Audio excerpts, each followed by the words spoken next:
আপনি কি বলবেন? আপনি বলেন, আপনি বলেন, ওই যে মাইকটা নেন। হ্যাঁ বলেন, এই যে মাইকটা ধরেন।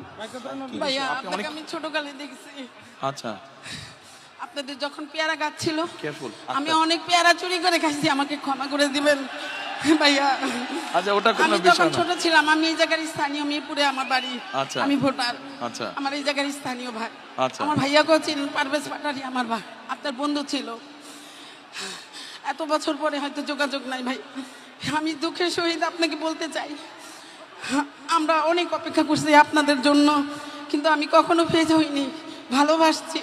খালেদা জিয়া আমার আম্মার সাথে অনেক ভালো সম্পর্ক ছিল।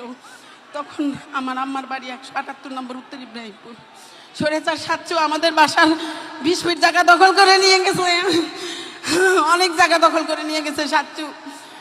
আমি এখন বলবো, বুক খোলাই বলবো, কারণ সাচ্চু আমাদের প্রতিবেশী, আওয়ামী লীগ ছিল, আমাদেরকে 17 বছর জ্বালায় মারছে। আমার ছোট ভাইকে জেলে নিছে, আমার মেজো ভাইকে জেলে নিছে।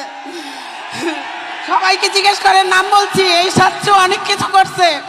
আমাদের 20 ফিট জায়গা 178 নম্বরে অনেক জায়গা দখল করে নিয়ে গেছে। এখন আবদার ভাইয়া, যাদের যাদের জায়গা নির্যাতন হয়েছে তাদেরকে আপনি একটু সহযোগিতা করবেন, এ আর কোনো কিচ্ছু চাহিদা নাই আমার। আচ্ছা ঠিক আছে বোন, বসেন আপনি আর ভাইয়া আমাদেরকে সবাইকে আমরা যেন ভোট দিয়ে, হ্যাঁ। আমরা তো ভোট দিবই অবশ্যই, ধান ছাড়া তো আমরা কিছুই বুঝি না।